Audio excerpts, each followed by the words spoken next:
Hi, I'm Max on sax, DJ sax player and producer based in the UK. This is a video about composition and also harmony as well. So to kind of help me explain this harmony, and you can actually see the chords that I'm playing, I'm using this app called Chordie. And I learned about this from Skilled Musician, which is an amazing YouTube channel with loads of different kind of harmonic ideas. So if I put in these chords, you can kind of see.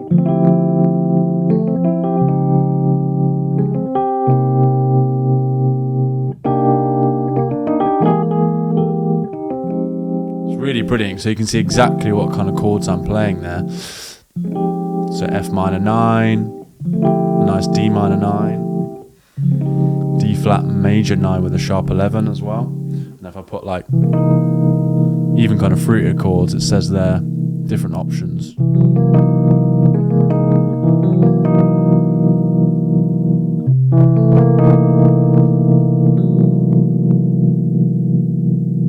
You can use any track with this kind of concept, but I'm going to use a brilliant track by Will Downing called Closer to Me.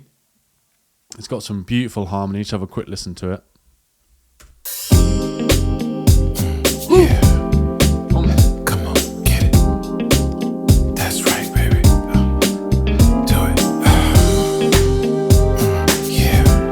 Come on. So yeah, amazing. Go check out Will Downing. But the first kind of chord we have on there, this is F minor 9, then to D minor 9, D flat major with a sharp 11, and then C minor 9. The last chord is kind of C altered.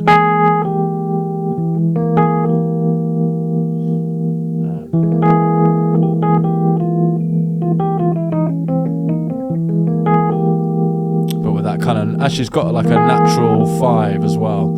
So that scale that you can use for that is kind of the harmonic minor from the root. So the root is F minor, F harmonic minor. But if you use that based on C,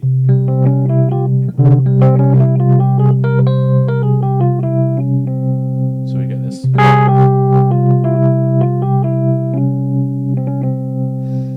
Chord there. Get a kind of E is in the bass as well. So let's recap. So F minor 9,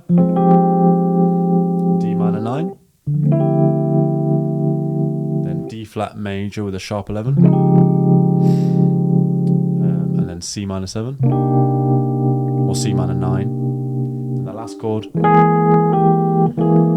So it's calling on here like E major with a flat 5. But I'm kind of deriving that from a kind of C chord. So now, once you have all of these different chords in your mind, and once you've kind of transcribed them, you can always number them. So essentially, we have 5 different chords here, and we can kind of use them as we like.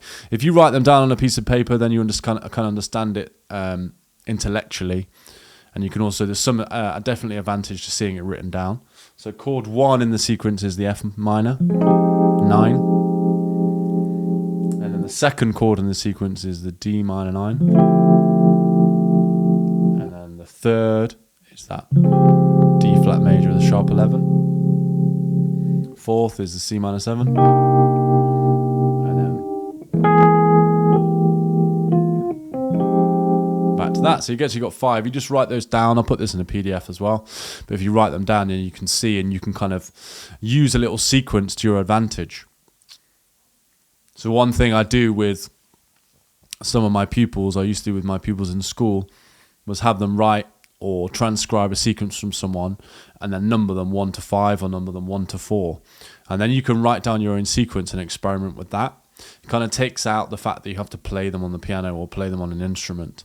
And you can come up with some really cool stuff. And as soon as you've done that, you can kind of mess around with the rhythm, mess around with the feel, and then you've got a completely different song. So one other thing to say as well about those chords is that you've got that G at the top for each one. This is a real interesting compositional device to try for yourselves as well. To keep the same chord, the same note at the top, and then change the chords. So that just big shift there is really nice. So F minor, D minor 11, but with the G staying on the top. And and then yeah, we still got the G on the top. The only one we changed is that last one on the kind of C altered.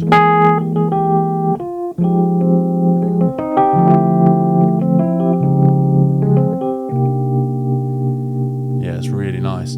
So try that with one of your compositions. It could be something else. For example, if I shift to kind of F major territory and I keep an E.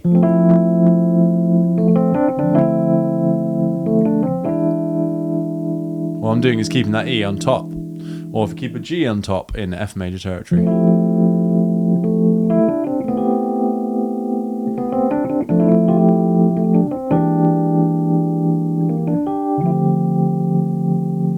So really try that at home. That's a really nice little device. So same melody on top, but you can kind of make it as dissonant as you like.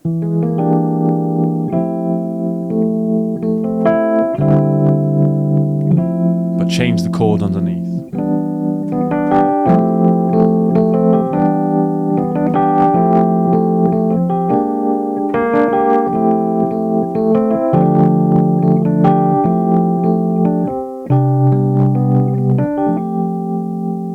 So if you have some success with that, send me the videos, send me the ideas. I think it's a really nice thing to try.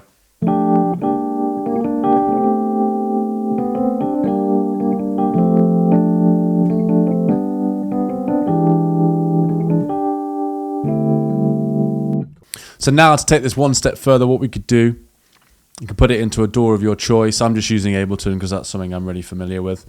And when we've got those chords, see them written down, have them kind of written in where you can see them, understand them intellectually. And from there, you can kind of make your own piece with it. I'm just going to put it, I've got Silenth open here, which is just a nice little saw patch. If you like any of these sounds, just drop a comment or drop me a message and I can easily send you the kind of files and the presets for these. But this saw sound, really kind of easy, simple saw sound. It's got some phase, some detune and some distortion on it. One thing that I've learned over the years from listening to lots of different tutorials and stuff, try and add a little bit of distortion just to your natural synth sounds, just because they can sound a bit clean and a bit kind of digital. So yeah, that's a little bit of a tip that I've learned over the years. So that first chord, I'm just going to get a 4 to the floor going, and I'm just going to loop around those chords and kind of mess around with them, and you can see how quickly you're making them into your own.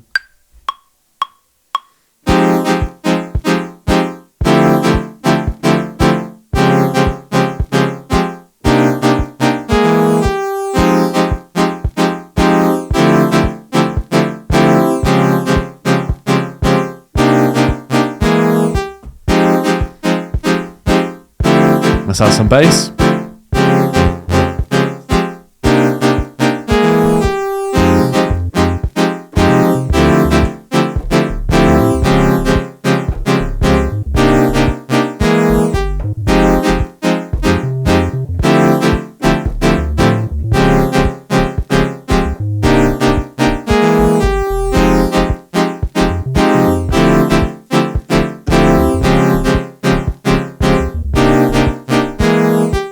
Try this with any of your favorite composers.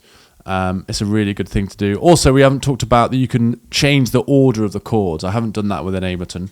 But for example, if you wanted to completely change the order of the chords, what you could do is maybe start with the D flat. Start with the D flat chord, then to the C minor, back to the F minor.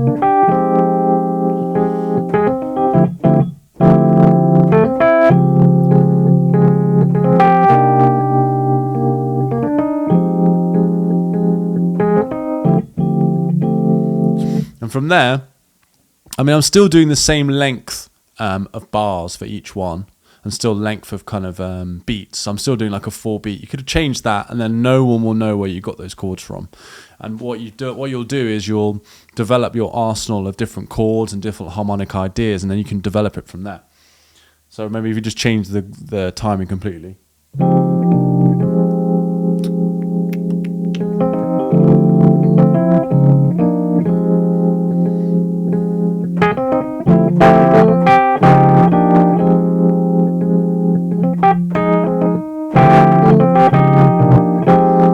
So there you've got a completely different composition. No one will know where that came from. And I guarantee if you do that, start with kind of 4 bars, write some compositions with each of those pieces, and then just kind of develop that over time. Try and do 1 a week.